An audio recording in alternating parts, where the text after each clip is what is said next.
Hello, good evening, and welcome to the Majority Show, coming at you live every Wednesday from Majority Towers and from various locations around Scotland. My name is Mark Devlin. I'm the host. I'm here tonight with my co-hosts, David Griffiths and Mark Zegveldt, for some inspiring, we hope, anti-nationalist chat.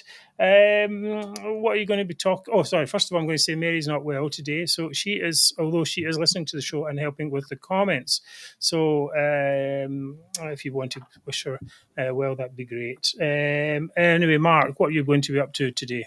Yeah, I'm going to speak about the SNP and the claim during the general election that if you don't vote for the SNP, Scotland will not have a voice. Oh, that's a very good one, actually. Okay, and David, what have you got? Tonight, I will be looking ahead with great anticipation to this weekend's SNP Conference. Right, okay. And tonight we're talking also about the SNP's hard crash into financial reality. And of course, I'll just say it, David, we've got Zoomer of the Week as well. So we'll be back with that and on much, much more in just a few seconds.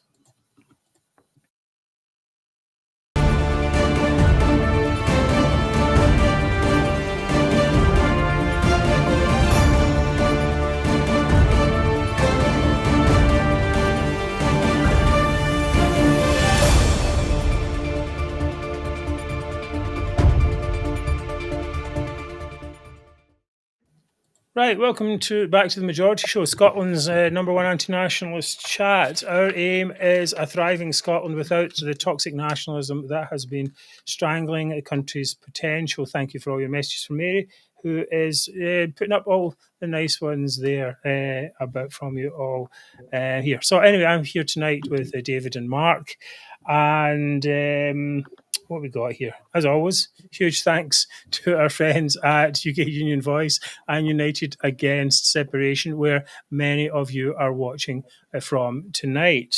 Now, please let us know. We had some sound issues before the show started. Please let us know if any one of us is a bit too quiet to hear. Anyway, so please do that, David. Yeah, and remember, sharing is caring. The number one thing you can do is to like the show on YouTube, even if you don't subscribe. Hitting like is massively helpful. And of course, if you can subscribe, please do so, which all helps to increase the reach of the show at the click of one button. Right, and as I said, Mary will be doing the flow of comments. Please keep them short and snappy so she can put as many up on screen as she can. Right, we'll just get straight into it this week. Money, money, money, of course, as the song goes, this sounds like Alan Partridge, something like that. Money, money, money. And there's not enough of it around. So the SNP keep telling us, we can always tell when the SNP are under pressure, they begin to blame Westminster. Yeah. This week they're blaming Westminster for cuts. They say they're forced to impose because of Labour, not Conservative austerity. This is a new one, really, on us. Never mind that the Conservative government, the country had the Conservative government for the past 14 years, and Labour's only been in place for a few weeks. Anyway, now, as we know, Scotland is funded through a combination of the Barnett formula and the taxes that are raised here. And but the issue now is that there isn't enough money to pay for all the spending that the SNP has promised.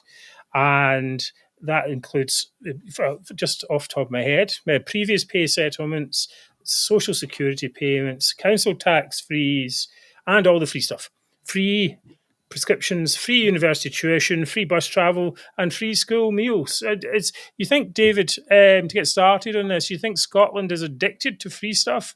I think under the SNP there is very much a dependency culture. Yeah, it's been there for at least the time that the SNP first became prominent in Holyrood and started to form the government. Since then, there's been an absolute obsession with free stuff. And this idea of the horror when asylum seekers weren't given free bus travel, that would never have happened 20 years ago. Nobody would have thought about imposing such an idiotic measure, not because they're asylum seekers, because it's expensive. You can't pay for people to travel on buses. Who's going to pick the tab up? It's ludicrous. But yeah, now, free prescriptions. As we all know, you can go and get a free prescription for an item of medication like paracetamol, which would cost you 24p in the shops, but you're getting it free.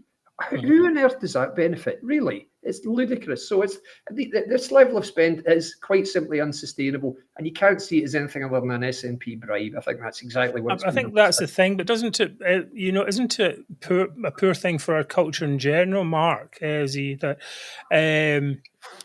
this idea that governments are there to give you free stuff. Yeah, I mean, it's a dangerous road to go down. It's a welfare state.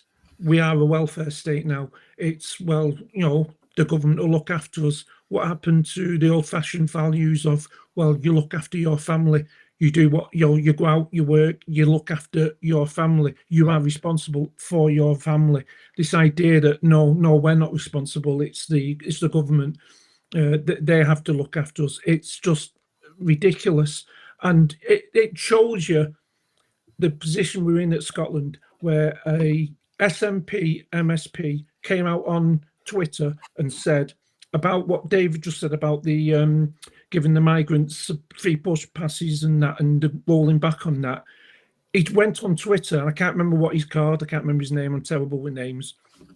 But he went on Twitter and he said, it's only 2 million. We've got a big budget of billions coming into Scotland. Why are we bothered about it's only 2 million? 2 million means nothing. So I answered him and said, why don't you give that, if that 2 million means nothing, why don't you give that 2 million to Anne-Marie's Favour UK charity, who get nothing, and do some good with it, who would actually save lives? But it's the attitude of, it's only money. It's not ours. It's only a couple of million. The UK government will look after it. It doesn't matter if we always overspend by, 20 odd billion every year, because the UK government are there to look after us. Yeah. That's the attitude they have. Yeah, I think it's just a wider thing in society a little bit, that the idea is that, as you said, that, you look after yourself as much as you can, but then only use the government when you need to, right? And certainly getting free bus passes, for example, isn't something that children, for example, need, or young people need. It feels like a bribe. Baby boxes feels like that as well. Now, the Shona Robinson, the Scotland's finance secretary, and I mean, she's so well qualified. I think she has a Master of Arts in Education or something like that. She has imposed emergency controls, and the entire Scottish government is whining about how they don't have enough money to fulfil their obligation. Now, of course, the whole point of that was that they're the ones that are overspending. And one example in point, Rachel Reeves, the Chancellor, cut the winter fuel payments to pensioners elsewhere in the UK. It also meant that it was going to be cut in Scotland as well. Now, the SNP, Rachel Reeves said it was the SNP's own fault. They had been overspending for too long anyway. I think she's maybe made this more clear, but here is a wee video. Well, the SNP government is as guilty as the Conservative government of spending more than they were bringing in. And now the Scottish government are having to make difficult decisions. Anna Sawar and the Labour opposition in Scotland were warning the SNP about the unsustainable situation they were in. The SNP refused to listen. They made decisions that were not sustainable. And now it is Scottish people who are paying the price for the decisions of the Scottish government. Yes, well, that's a story we have heard many times. The Scottish government, or the SNP rather, refused to listen. They made decisions that were not sustainable. And now it's the Scottish people who are paying the price for the decisions of the Scottish government. There's a bit of a truth bomb. But David, is it right for the UK government to criticise the SNP's impeccable prudence in financial matters?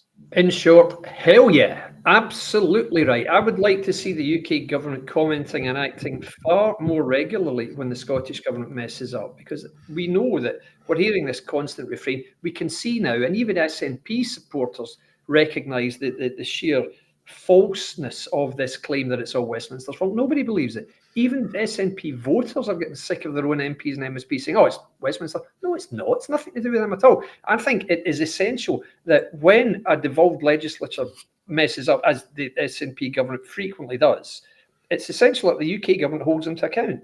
I think that has to happen, and I would welcome this initiative. I would welcome Rachel Reeves' intervention here, and I think please do it more. Absolutely right. Yeah, I thought it's quite interesting. It's more of a direct criticism. I mean, if this was in the old days, people might call that muscular unionism, perhaps. And it's like, well, you overspent. What's it? Now the thing, of course, is that Shona Robinson could take them, could decide to take money from somewhere else in the Scottish budget and pay that winter payment. This is the argument what's been going on for a while, where they talk about the two-child cap as well, right? But they'd rather not pay it from the resources that they have or take it away from something else. They'd rather make a political football about this. And I think that this is a thing. Do you think that this, Mark Z, do you think this this idea of blaming Westminster for every ill is harder now that Labour is in power? I think it's harder. It's been harder. It's been going on for a while now, and I think people have seen through it. I think it's been for years and years and years, and it's an old attack that people are getting fed up of listening to. They see the corruption, they see the mismanagement of funds, going thousands, millions and millions and millions, in fact, billions have been wasted by the Scottish government. They see the ferries, they see the Gupta deal, they see all these really, really poor decisions they've made during the years, and think, well, no, hold on a minute, that wasn't Westminster who made these decisions. That's the Scottish government who's made all these decisions. And my big thing is, if you're not going to blame, if they're not going to be held accountable, what is the point of Holyrood? Yes. You might as well not have it if it's not accountable, because they're going to run amok if they're unaccountable. They have to be held accountable. Well, I think we've been saying that, definitely all along. Is that certainly I would like to see that at a minimum that the Scottish government is pulled up in front of the UK government to say, what did you spend this money on? Yeah. And why are you spending it on this? And for them to be forced to defend every decision. What would happen if you were in a company and you were a manager. The manager, your boss would be saying, go through line by line, what did you spend stuff on? I mean, that's the way it works. But it doesn't seem to be that in this world they seem to get all the money, all right, a big block grant and all the taxes, whatever it is, and they can spend it as they like without any oversight. And of course, they've been relying on the fact that the voters wouldn't kick them out because they were distracted by the idea of independence. So they thought, well, it doesn't really matter what we do, does it? Now they're on a bit of the back foot. Now, we're talking about the spending. Now, I was talking about this with Mary before the show, and we often talk about, I mean, some of these things like ferries, I mean, it's a lot of money, £500 million, right? That's a lot of libraries and swimming pools and some of these things, but but sometimes they're just at the edges. Where the big money is in public pay in Scotland, and this seems to be something that they're not actually really addressing. In May 2024, it says here, the Scottish Government reported that public sector employment in Scotland has grown over the last 4 years. Over the last year, it has increased by around 10,500, with the public sector accounting for 22.2% of total employment, which compares with 17.5% in the rest of the UK. Now, that's 5 percentage points, but it's actually about 20%, which makes it about 20% or so higher than the rest of the UK. But why? This is the thing. Why? We don't have to cover defence, foreign relations, and a whole load of other stuff. Why do we have all this? And the point is there, why has then Shona Robinson, while she said, okay, we'll have a hiring freeze, she's also said that no compulsory redundancies are allowed. Now, there's two issues with that. I think, Mark, what do you think? Because surely if you can't be made redundant, then it's just going to be full of inefficient folk, and these numbers are rising all the time. Because they're not. At the end of the day, they're not picking up the bill. The UK government's picking up the bill, and without them jobs in Scotland, without the massive public sector that we've got, unemployment will be quite high in Scotland, and they don't want that. They don't want to look at the figures and say, oh, unemployment's rising in Scotland. We have a massive public sector, far too big for the size of the country, far too big that we're seeing, and it's just growing and growing and growing. And the big issue was useless again. Instead of, he didn't want strikes because it looked bad. Yeah. He wanted publicity to say, oh, we've not had strikes, I've averted strikes. Yeah. But what he did, he just caved into the unions and said, there you go, there's the first lot, teachers, there's a big pay rise. And then everyone else went, well, if the teachers are getting that, we want that. And it just snowballed, and he's just caved in to all the unions, given them pay rise, and then turned around and said, but I stopped strikes. Yeah. England have had strikes, but I stopped. But it's down the line. The effects of them pay rises are going to be massive effects. It's going to cost a lot of money, and the unions know that the SNP are weak now. They know they're weak, and they can get whatever they want. And it's I think it's a big issue, real big issue. It's not sustainable. It's definitely not sustainable. What's the economy? But it's truly, I mean, it sounds pretty cushy life, though, right? You're going to get your government-approved job, and you can sit back and not be in any fear of getting cut. Yep. David, do you think so? Completely. I mean, in the past, I'd spent my entire career in the private sector. I never did any work. I hardly did any work with public sector organisations. Certainly didn't work in the public sector. Not at any stage. Didn't want to. Had no ambition to. And at that time, you're talking, I'd started working in the 80s, early 80s, and there was some sympathy for public sector employees because there was certainly some understanding that and I'm talking here about teachers and civil servants, they would normally get final salary pensions because, frankly, they weren't as well paid as yes, people. That's right, yes. Now, you've got these unions using, as Mark said, the threat of strikes to say this pay is ridiculous. And we know that train drivers in Scotland, that's nationalised. So you're giving them these ridiculous pay increases at the same time that you're cutting winter fuel allowance for pensioners who earn nothing, a fraction of that. People are not going to stay sympathetic with this type of behaviour. I can assure you, certainly not voters who are watching the early days of the Labour administration thinking, interesting. So they're taking money from pensioners and they're paying nurses and they're paying train drivers and they're paying these people in Port Glasgow to do absolutely nothing, it seems, for 4 or 5 years. Mark Z got it right. Unless it's your money, unless you're feeling the pain, you don't care. Why would you care how long it takes? The longer it takes, the more you get out of it. So it is appallingly inefficient. And the idea of almost a quarter of the Scottish workforce being in the public sector, how in the name of God are you going to pay for that in an independent Scotland? No, that's yes. I was going to end with that point, but anyway, thanks for that. This is the thing. I mean, they can't pay their way as is, and that's before we talk about the deficit. Anyway, if they didn't have the UK's let's say protection, I suppose is maybe not the right word. Now they've been talking about the problem has been going on. I think this is the issue really. They're going, it's an emergency. We've got to do something about it and blame Labour. But in fact, it's been going on for a long time. James Mitchell, Professor of Public Policy at the University of Edinburgh, said this is no new problem. Yep. There have been numerous warnings for many years. The notion that we now have a sudden emergency woefully ignores the long-term nature of the problem and countless warnings. And they say basically they have just one of the big problems is that they won't touch the things that are hard to touch. Yep. The NHS budget, or the benefits welfare system, or the these big issues that are actually sucking in taking bills, or this public pay thing as well, not taking proper things. But what they do, I think, is they go and say, "Oh, we'll cut all this stuff around the edges," and they go, "And we get a headline for cutting that."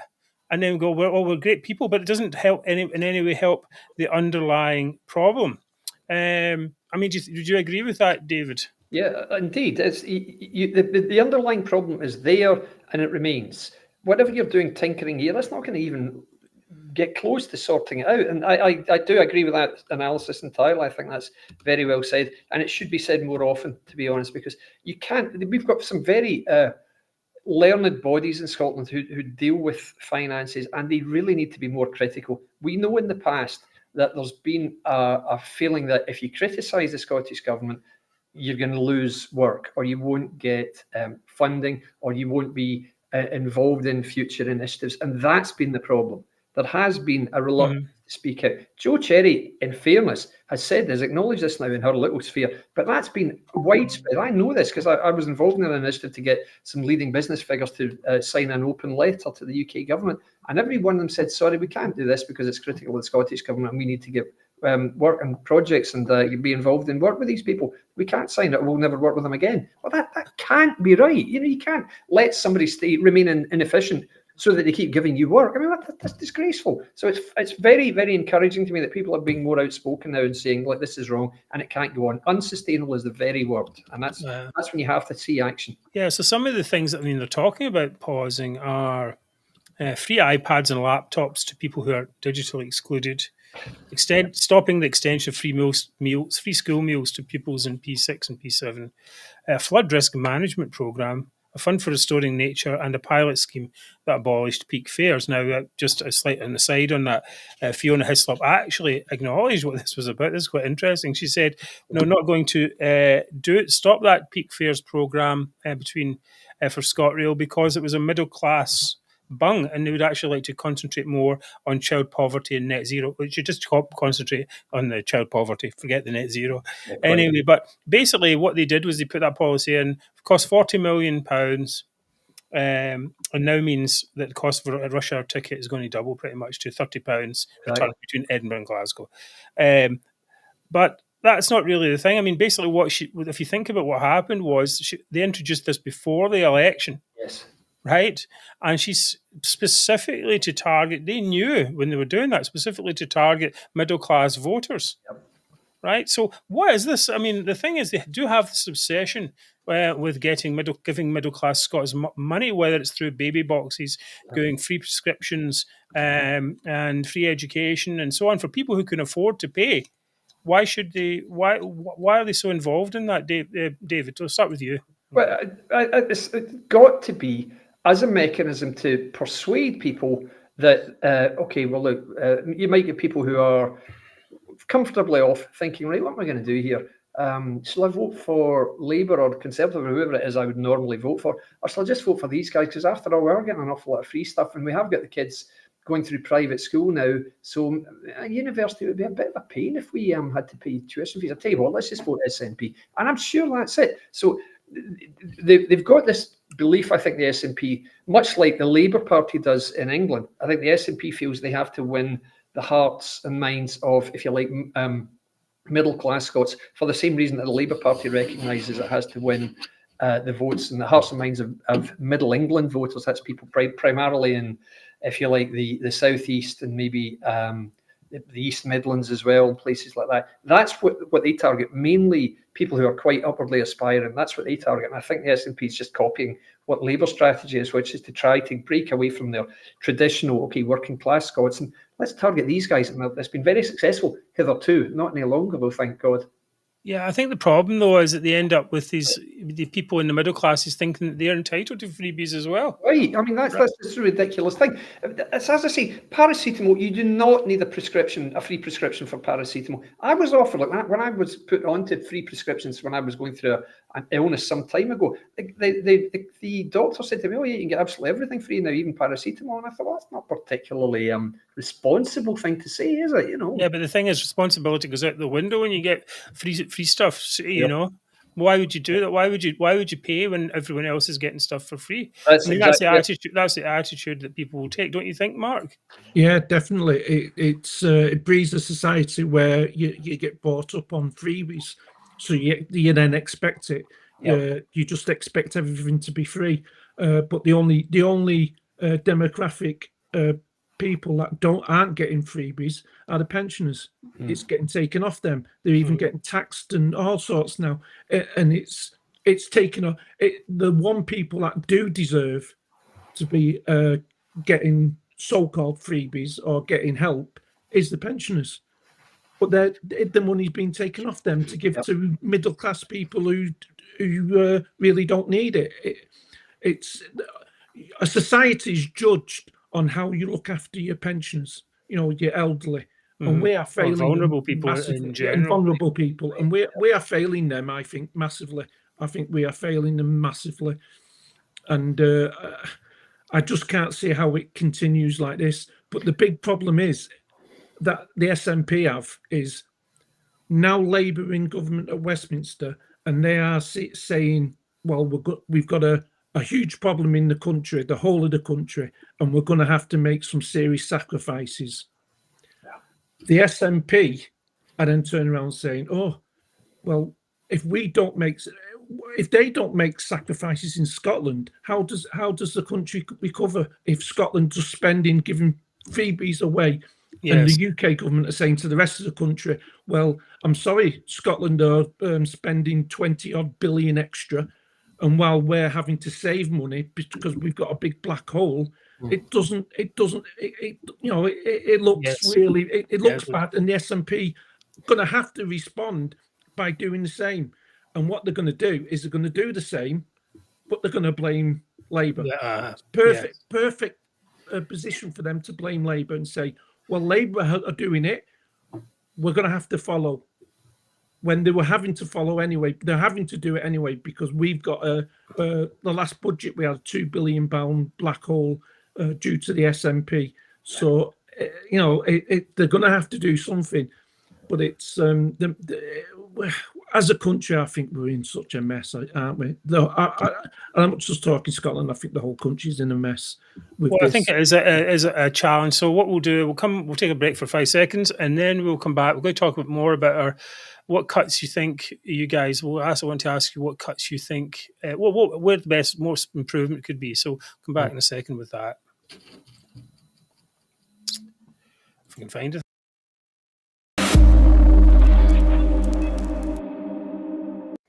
Right, first of all, please, if you like the show, please consider a donation. Because this is the only place where you can get honest anti-nationalist chat. I think that we have this, certainly with David, who's a wonderful person for doing his electoral analysis, and more of that. And Mark is always very insightful with his personal stories and so on. But if you want to keep going, please do donate. You can donate at our website, and that has a form there for monthly or one-time donations, or you can do a super thanks or super sticker. We thank you, everyone who has donated in the past, and special thank you to one of our donors who will remain unnamed for their donation this week. But every donation, small or large, helps, and we appreciate them all. Right. Okay, let's go back. We're going to talk about these cuts. I mean, what would you do? This is the question. It's easy enough to complain and say, all right, this can't be fixed. But what would you actually do, Mark? Well, first of all, I would cut Angus Robinson's department, because the last budget, every department, including education and all the departments, got cut apart from one, and that was Angus Robinson. He gets £350 million for constitutional affairs and the arts and all this, and that's not been cut. Cut his budget, stop him going abroad all the time on taxpayers' money, get rid of the embassies, get somebody in to look at the waste and the mismanagement of the money of the budget, get an independent company to come in, do an assessment of where the waste is, cut that out, stop making, do something with the ferries, the money they're piling into them ferries. Well, that's about the sunk cost, so to speak, isn't it, David? Yeah, unfortunately it is. They've gone so far now, it's very difficult to see how they can get out of this. I mean, the real answer, I think we talked about this online the other day, you should sell Ferguson's. Somebody would come in and buy it for nothing, frankly, because that's what it's worth, and make swinging cuts in the workforce and turn the entire operation around. The same with the NHS. We know that there is absurd waste in Scotland's NHS, and we know that it's extraordinarily inefficient. There's far too much management bureaucracy. There's far too much emphasis on, if you like, non-essential functions like diversity officers and this type of stuff. I worked a lot in mergers and acquisitions when I was in business, and whenever any business was merged with another, straight away there would be the possibility of job losses. Now they're terrified of job losses in the NHS because they'll think it will be spun as, oh, we were losing nurses. If they took out half the management positions and replaced them with nurses, you'd see an awful lot smaller queues and faster response times right across the NHS. That's what I would focus on first off. And I really think somebody has got to do this. Nobody in the SNP will do it ever. But maybe somebody at UK level should say, yeah, I appreciate this is a devolved issue, but you can't go on like this. You can't go on burning money while there are people waiting. Well, yeah, I think, I mean, you look at sometimes, I don't know if you've seen that guy in Argentina, right? Yeah. With the guy with the chainsaw. Yeah. He comes in and he says two main things is just immediately cut the government departments. Just say, we don't need this complete department. We don't need this complete department because all gone, right? And that's just instant savings. Now that should be basic. And then the other one he does is nothing's free. He says they're not allowed to use the word free. Quite right again. On any government thing. It's not a free prescription. Someone else has paid for it. It's not a free bus pass. Someone else has paid for 200 million. Someone wrote in the comments there, and also Karen, I think it was, comment. Basically, 1 billion. We could save almost £1 billion a year by abolishing Holyrood, which we have a pet topic, but we haven't talked about for a while. Basically, for what we're paying £1 billion a year, or 770 million this year. £10 billion is going to be over the next 10 years. For a bunch of people like John Swinney to come up and blame Westminster every week. What's that? I mean, what is that? What's the value in that? And while they're doing it, wasting money in excess of the 1 billion that they're spending anyway. I mean, that's just the basics. But it doesn't seem to anyone. No one seems to stand up and just say, "Look, here's the list. Stuff to cut. Oh, 1, 2, 3, 4, 5. This is what we're going to cut." It's always the other way around. Here's all the free stuff we're going to give you.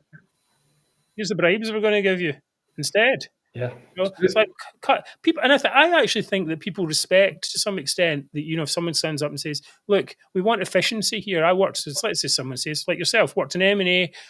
People worked in business. Now the government isn't a business, but it can, in certain aspects, it can be run more. Of course, it can be run more efficiently. Totally. Any organisation can be. So if someone says, I've got a plan to make this, to get better value for money, but no one does that. No. I don't think they're really doing it. Even this Labour thing, it's all a bit mealy-mouthed, to be honest about that. Now, in fact, John Swinney, here's the opposite. John Swinney basically said, Scottish Government will not scrap free school meals, free tuition and free prescriptions. Yeah. Despite needing to make hard choices in public finances.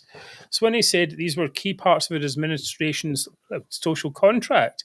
He says, there's an important social contract that's available in Scotland which provides a range of services that are available to every single citizen. On the flip side of that, we've taken hard decisions to ask those in higher incomes to pay more in taxation. So first of all, I'd like to ask, what is this social contract? Are bike lanes more important than swimming pools? That seems to be the social contract. Or are subsidies, which we talked about, middle class, bungs for the middle class more important than the expense of the poor? What is this social contract? A lot of nonsense. Anyway, but I'm more concerned here with the idea that taxing people is a hard decision.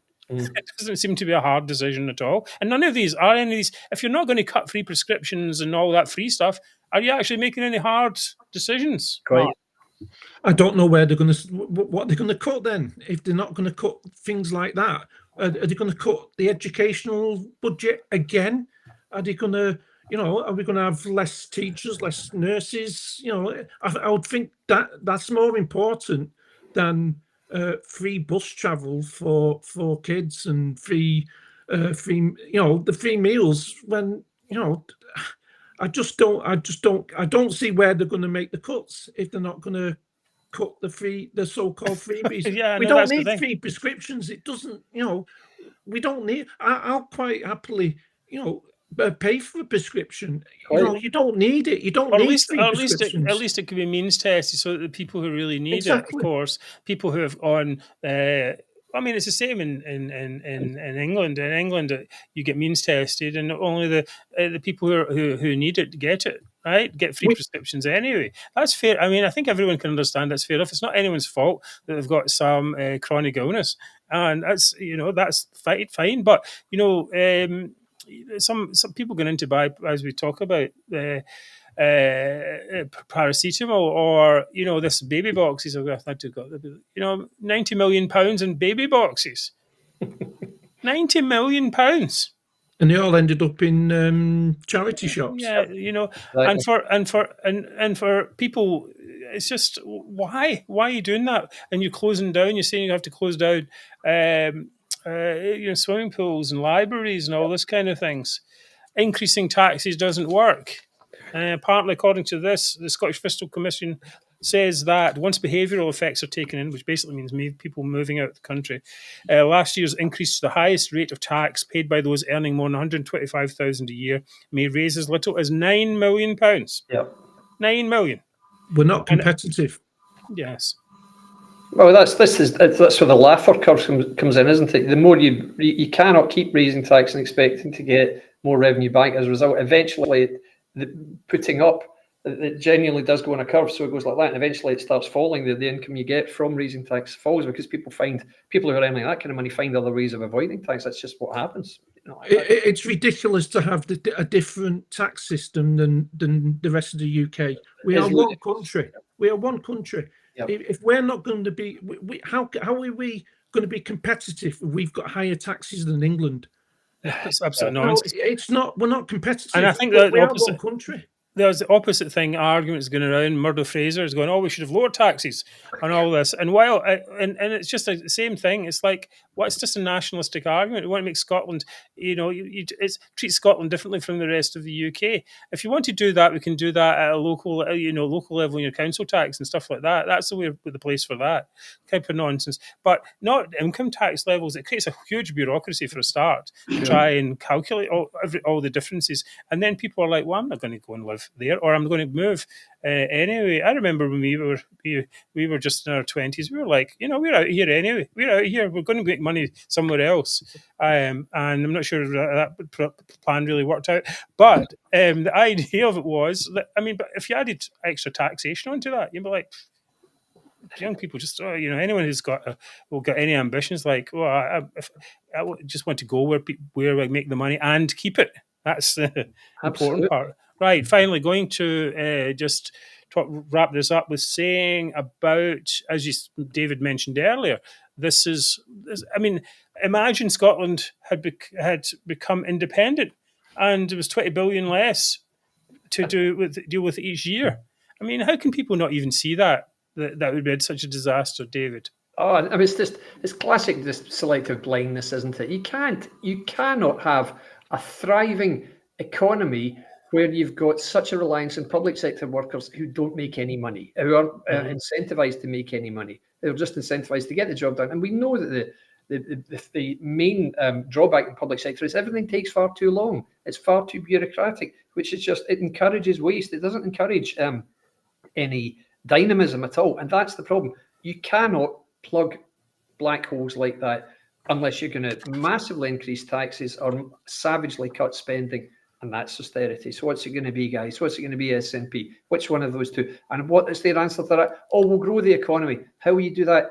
Immigration. Brilliant. And that's genuinely what they think they're going to do. They're going to bring immigrants in, which will massively, somehow, turn the economy around and make it increase our GDP. Meanwhile, the call on public services will get even worse. So it's just complete fallacy. It feels like a reset. It will be needed at some point. Who knows? Yeah. Anyway, all right. Thanks for the discussion. We'll be back in a few seconds, and Mark is going to talk about, I think, it's recent polling for the SNP. I don't know. He can tell us in a second.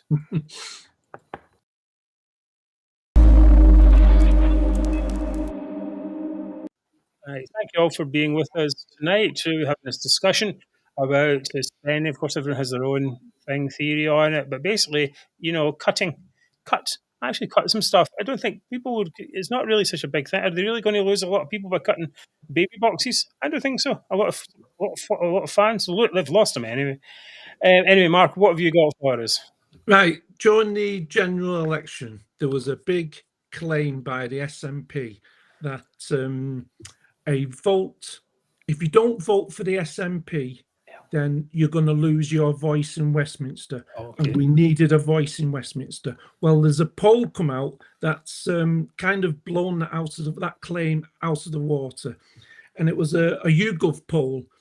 And the question was, I've got it here. Are you more likely to be heard at Westminster with a Labour landslide that we had in Scotland? And the results were more likely to be heard was 28%. No difference, 34%. Less likely, 24%. And don't know is 14%. So it didn't.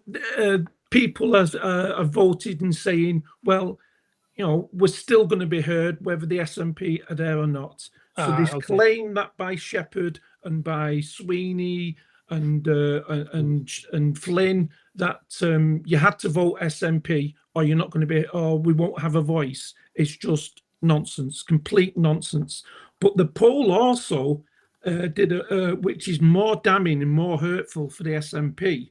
There was the part of the poll was Holyrood elections in 26, and who's likely to win? Now 50% said Labour were likely to be the biggest party in Scotland in 26. Only 17%, that's 1 in 6 people, said the SNP. And on SNP voters, just SNP voters, 41% said the SNP would regain Holyrood, and 37% said Labour. So that's really pretty bad news for the SNP. It's quite a damning poll, and it shows that they are in serious decline come 26.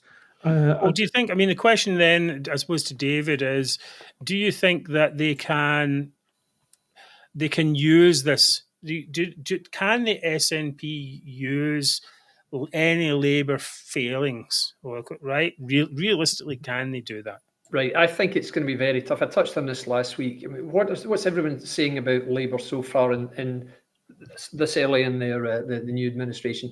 First off, people are saying, oh, they're cutting down on free speech. There seems to be a level of 2 tiers to the way that crimes are being policed and that sentences are being meted out. So those are the 2 things that most people are saying about Labour right now. And the third thing, of course, is the fuel allowance. And that's pretty much it. So how does the SNP win from that? First off, fuel allowance, they could win on that. But of course, the question would then be, why haven't you? You don't have to do it. You could make your own decisions on fuel allowance. Oh, we can't possibly because of austerity.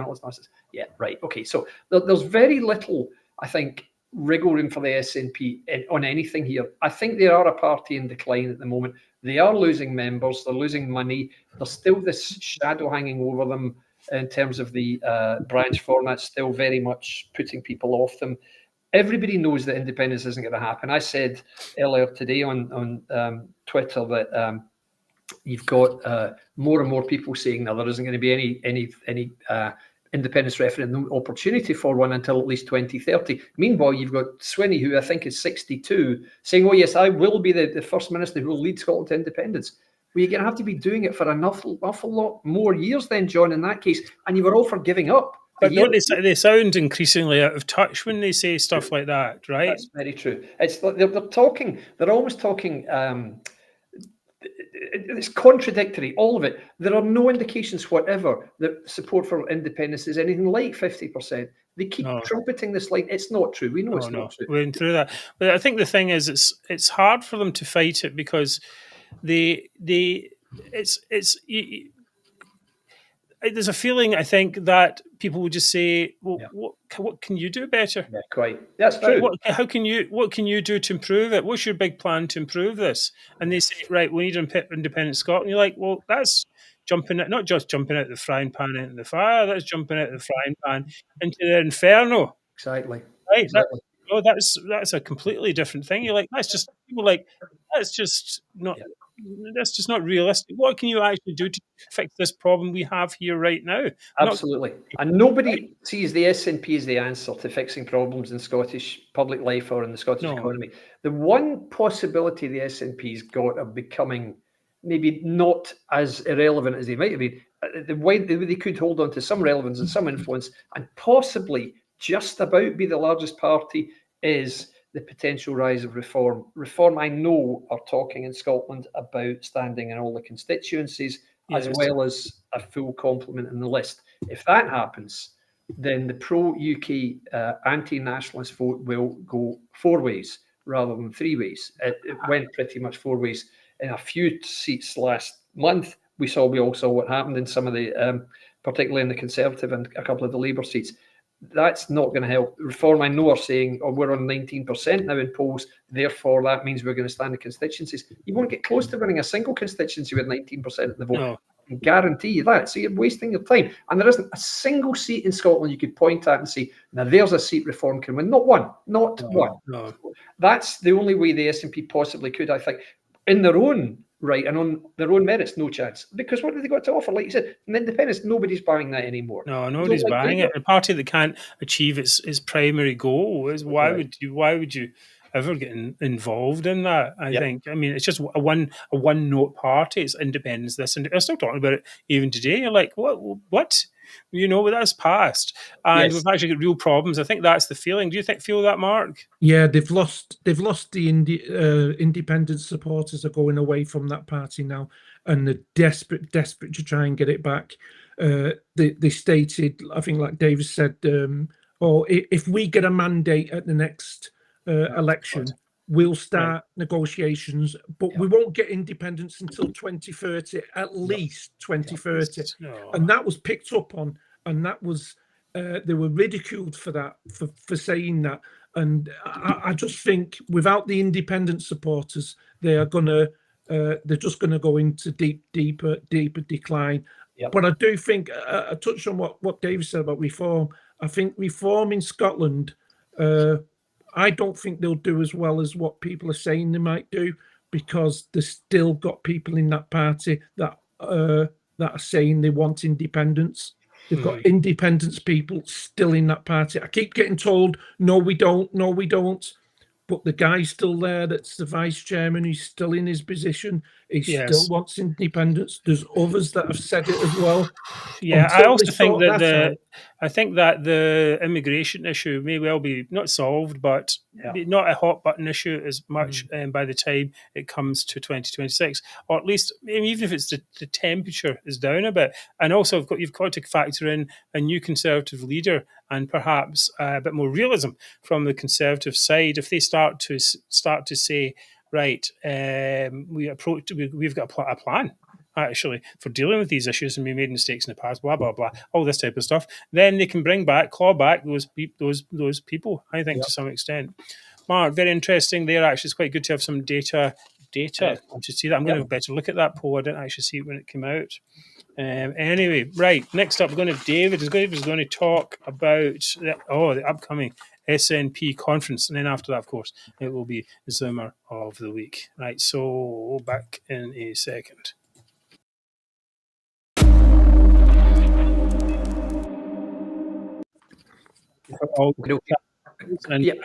Run through this. Together. David, you're up. I'm up. Okay, right. So just a little quick look ahead, people. This weekend sees the SNP Conference in Edinburgh, which of course is the first opportunity for the party faithful to meet up since their annihilation. Which phone box are they going to use? Yeah, quite. In last month's general election. So as a reminder, because I love repeating these figures, let's just go through the numbers one more time from last month. In 2019, the SNP took 48 seats to the Scottish Conservatives 6, Liberal Democrats 4, and Labour's 1, which meant that the SNP took more than 4.5 times as many seats as everyone else put together. Wow. Last month, the SNP took 9, Lib Dems took 6, Conservatives 5, and Labour 37, which now means that Labour and Conservative combined have got more seats than the SNP, and Labour's got more than 4 times the number of seats the SNP's got.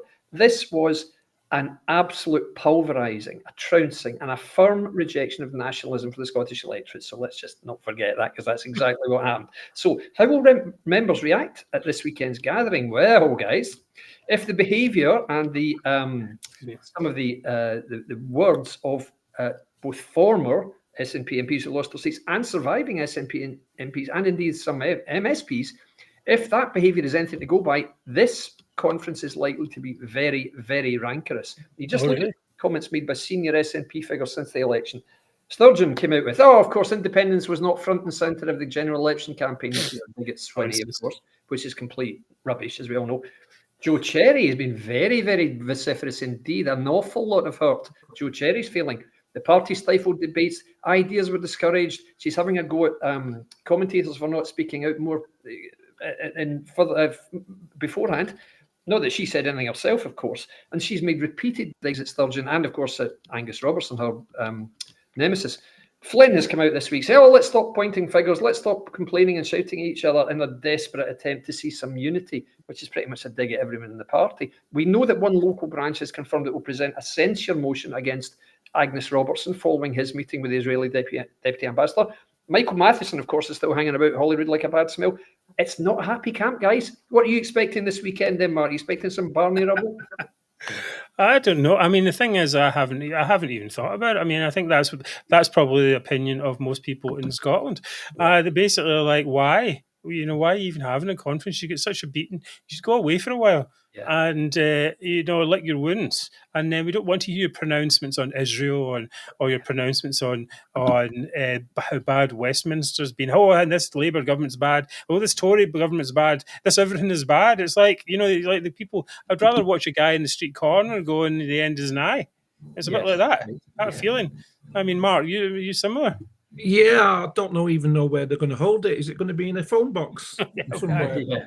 Because I'm going to be interested to see how many actually turn up and how many seats they've got. Well, I remember last time they had that big hall and they just put and it was only a couple. Yeah, I think there's going to be more journalists and there's going to be actual SNP members there. So the halls keep getting smaller and smaller and smaller. Yeah. So we're heading to Paul's asking, will there be a live feed there? No, it'll be dead. I imagine there will be, hopefully. Yeah, of course there will be. It's at the conference centre in Edinburgh. I don't know what that is. I very rarely go to Edinburgh. But yes, I know it. I think. Right, okay, so I can imagine it's quite a sizable venue. But my prediction, guys, for what it's worth, I think we'll hear an awful lot of complaints. There'll be some very, very angry speeches from delegates. You'll see real fury at the lack of progress and independence from some of these guys. You think so? I do, because they still think it should have happened. And that's why a lot of people joined Alba, because they want it to happen tomorrow. And that's the whole point. Some delegates will not read the writing at all, just say, we should be moving forward with independence now. And the senior people will be going, no, look, we can't do that. But of course, they'll have to try and sell it to the delegates without making it look like they're giving up on their one real. Remember last year they had, that Humza Yousaf decided to do the thing with the council tax. That's right. Remember, just off the cuff. He did as well. They reckon that was his advisor who said to him, this would be a good thing to do. And he just announced it without even running it by any of his colleagues. And then they wonder why there's no money. Yeah, exactly right. So, of course, the council tax will rocket this coming year. I guarantee you that. Some members, I think, will publicly announce their intention to leave the party. I think there'll be at least one embarrassing departure. Oh, some rage quits. I think that will happen. I think some ex-MPs will announce their intention to stand in Holyrood, which will be much to the annoyance of the remaining, or the 64 current in the SNP MPs are there. And I think some others, some MSPs may say they're standing down. I'm thinking maybe Humza or Nicola. They're going to do it at one of the conferences. If it's not this year, it'll be the next year, because I cannot see any way that either of them will stand again. So I think it will be a bloodbath. I really do. And I can't wait. It's going to be great. I expect a bloodbath. Well, that could be good. But usually I found them to be quite insipid affairs. Really. The last one was. I mean, what are they fired? What can they be fired up about? Yeah, quite. We're at zero. So the only way is up. Things can only get better. Indeed. Although I should say the Tories might be in a similar situation to that. But at least they have some prospect, because their main policy is not impossible. That's true. That is true indeed. It's not impossible. Mark, are you in final to say on that? No, I'm just looking forward to having a good laugh at how many people are there. Right, yes. and the attempt to show it looking full when you've got seats behind them completely empty like they did last year. Well, also, they've got a full complement of field people in their ranks now. Not only think they'll be making policy off the hoof like Humza did. Well, yeah, probably. I think so. But they've got. I mean, you basically got if I don't know if Sturgeon would be there, but Sturgeon, Humza Yousaf, Swinney is a failure. I mean, Yep. everyone's a failure, and then all those people who failed as well. Failures conference. Anyway, things you can do right now to support the show. You can buy a T-shirt or a mug. Look at this beautiful majority T-shirt that I'm wearing as your host. You could wear this in your own home, and you could just feel so good about yourself. And available for a reasonable fee at the majority shop. And you can subscribe to the show on YouTube or give us a like. We love the likes. Please tell your friends about us, or you can do all of the above, which makes us extremely happy and fulfilled, underlined exclamation mark. Now, it's the moment you've been waiting for, the highlight of the week. It is Zoomer of the Week, and I'll make the wee noise Mary makes. Woo! As well. So we'll be back in a second.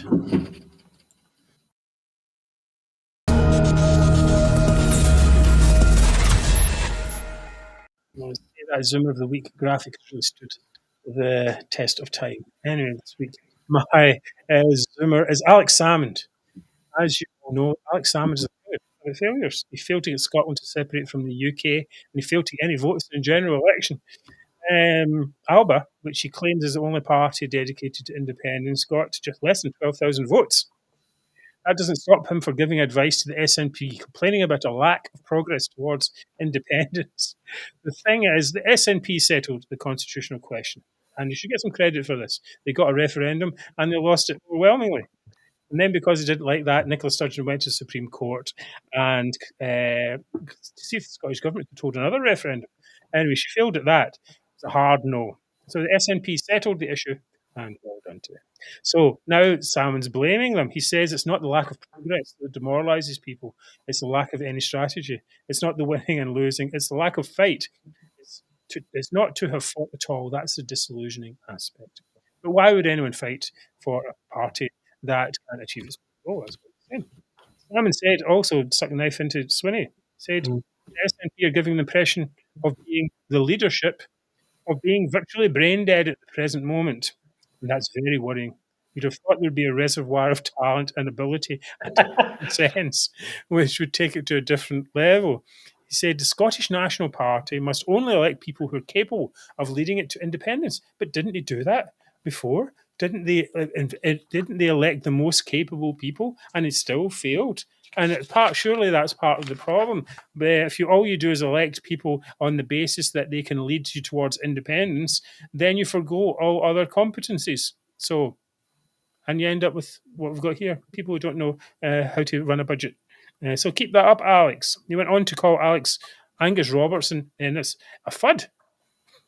Which for our viewers outside of Scotland is a Scottish word for fanny, which is part of the female anatomy. Apparently, Angus resembles, what's this say? Apparently that's because he talked to an Israeli diplomat. Well, that's that. Anyway, here's the kicker. Here's the thing. Despite criticising the SNP, insulting its leadership, and calling Angus Robertson after a part of the female anatomy, he still voted for them in the general election. That's what he did. He didn't even vote for his own party. He voted for the SNP, and that is a good enough reason for Alex Salmond to be my Zoomer of the Week. Just shows you what an absolute joke Alba is when that happened. But I mean, using that term is quite extraordinary. I remember Kezia Dugdale was being interviewed by Gary Tank Commander on TV, and she said somebody was absolute gash. And I thought, do you know what that word means, Kez, darling? Seriously? Anyway, I mean, well, it's pretty obvious what that one means. Indeed, but this, I mean, how can these people be so out of touch that they say this stuff? Really, it's bizarre. Yeah, right? so here we go. Here's the thing here. They started out the F word here, and there. But I'm hoping that YouTube doesn't know what it means, so we won't get a ban or obscenity. Yeah. No, quite. Anyway, nonetheless, okay. Right, next up, Mark is going to be telling his Zoomer of the Week.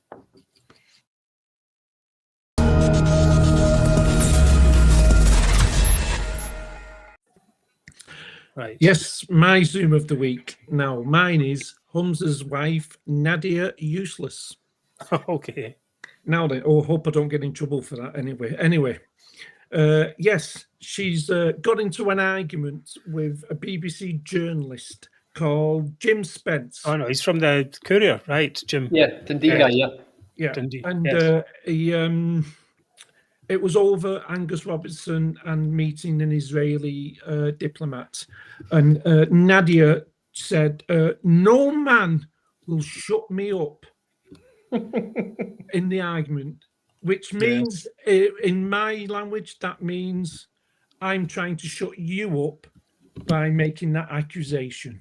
You stop talking about it because that ends the argument. You're a misogynist because you're arguing with a woman. It's just another. It's more hypocrisy. Again, it's always to try and shut up an argument. You make an accusation like that, and but her constituency have also said that Nadia needs to shut up herself. Stop talking about Gaza, stop talking about Israel, and concentrate on her job as a councillor, because she's not doing it. So she's being told to shut up while telling others to shut up. So that is, which is, the woman needs to, I don't know what's going on with them two. No. None of them have been doing the jobs. They are concentrating day after day after day after day on Gaza. They have neglected Scotland completely. Humza neglected Scotland as the First Minister, and he's neglecting his constituency. And Nadia is neglecting her constituents, her as a councillor, her duties that she gets paid for. And instead, they're just going on about Israel. And if anyone argues with Nadia, you have to shut up, because she will not be told by any men. She will not be silenced by any men. But surely, is it part of the? Isn't it a Muslim thing? Doesn't the Muslims don't the men have all the control? They can tell it to shut up anytime they like, right? I don't know. Well, yeah. Anyway, right, a worthy contender there. I mean, basically, we have a jumped up councillor, as they would like to say, trying to stick her oar into international affairs. No, it's not right. But anyway, let's see if David can trump this. So this could be a good one. I'm back in a second.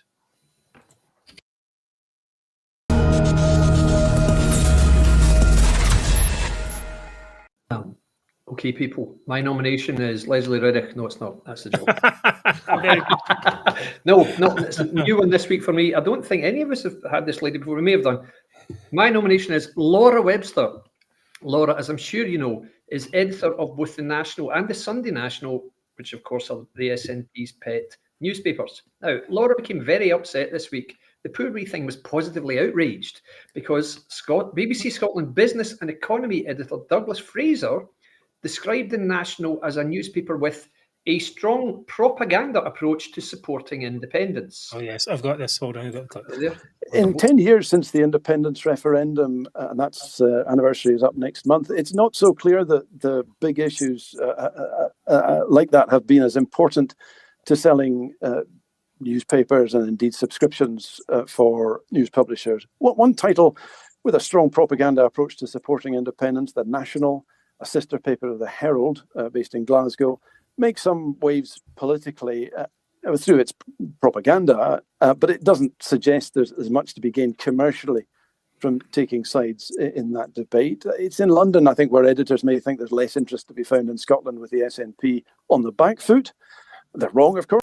They're wrong, exactly. Right. So she was furious. She called this an outrageous attack, and she went on to say, like most papers, the National has a political stance. Where is your disdain for the right-wing pro-union ones, Douglas? So imagine, guys, can you imagine anybody calling the National, its output of that is, propaganda? I mean, particularly when you look at some of the stellar examples of quality journalism they've produced. Have you got any of the well, of course. Here is the number one. Look at that. Time for revenge. And it's a Spanish footballer kicking a ball-shaped fat English supporter in the style of kicking a ball. That was just before this year's European Championship final. And of course, 3 years ago, the paper did something similar where they had Roberto Mancini, the Italian manager, save us, Roberto, you're our final hope. So as you can see here, these are two examples of absolute top drawer journalism. I'm just wondering, I wonder if they got balanced. Did they get Pulitzer Prize nominations for either of those stories? I wonder. Anyway, and let's not forget, of course, famously, They ran an opinion piece rubbishing me, smearing me as a person, rubbishing my prediction that Nicola Sturgeon was just about to resign. What ridiculous. He made this up in his bedroom. 12 days later exactly, Nicola Sturgeon resigned. So just if you want to know what's happening, guys, the editorial team at the National, just keep watching my Twitter and you'll find it out a lot longer than you'll ever do it in your own role. So as a journalistic tip to you, Laura, you personally, if you want to be taken seriously, try acting like adults rather than dysfunctional children with a chip on every shoulder. If you don't like your work being labelled propaganda, it might be an idea to stop publishing extreme anti-English rhetoric, which is designed to appeal to your readers' hatred and resentment. And your mock protests don't fool anyone. You know exactly what you are. You know exactly what your rag of a newspaper is. And that's why you're my Zoomer, baby. Oh, and I've got, as we know, we have an ongoing thing with the National. We want to try and get that News Quest to stop publishing it. It's not a free speech issue. Basically, nationalists, anti-English racists don't have the right to UK PLC publishing their content. So it should stop, really. But that's for another day. For right now, Mark Z, can you get to? I've just realised actually I call you Mark Z instead of Mark Z, but it's American. Mark Z, very good. So Mark Z, yes, as gets to choose this week. Davies was a good one because I can't stand that Laura Webster from the National. But can we really take them seriously? The Beano gets 10 times more subscriptions than circulation than them. And I think you take the Beano even more serious than you take them. Alex Salmond, he's the biggest hypocrite of the lot, but I'm going to go for mine. Yeah. Right. No apology. I'm looking at some of the comments coming through, and there was a lot saying Nadia. So I'm going preamble. I should have known the game was up when you didn't say, I'm not going to choose mine. That's what we should do each other time. Okay. Right. I've got to win at some stage. I have to win at some stage, and if I have to pick my own to do it, then right. Very good. Well, we don't mind that. That's part of the show. Anyway, well done there. Yes, sticking our oar in where it's not wanted. It's just, come on. It's like you're elected a councillor. You're not elected to president of the United Nations. I think that's what they kind of think, that if they're not, that they're doing that job, or at least they're worthy of being doing that job. Anyway, right. Okay, so thank you all for being with us tonight. We're so happy to have you on the show with us. We'll see you again, same time next week. Same place, what's that? Same time, same place next Wednesday. Anyway, we're on Twitter, Facebook, and YouTube. I didn't write a thought for the week, but I don't know. What thought could we have? Let's see what we'll get on with this conference, and we'll have plenty to talk about it next week. So we'll see then. All right. Thank you all for following us. Thank you to Mark Z and for David G, Mystic DG, and we'll see you all next week. Thanks a lot, and thank you, of course, for Mary for doing the comments and so on from behind the scenes. Well, she's not feeling that great. Thank you. Well done, Mary. Thanks for all the comments, everyone. Fantastic. Right. Cheers. Thank you. Good night. Oh.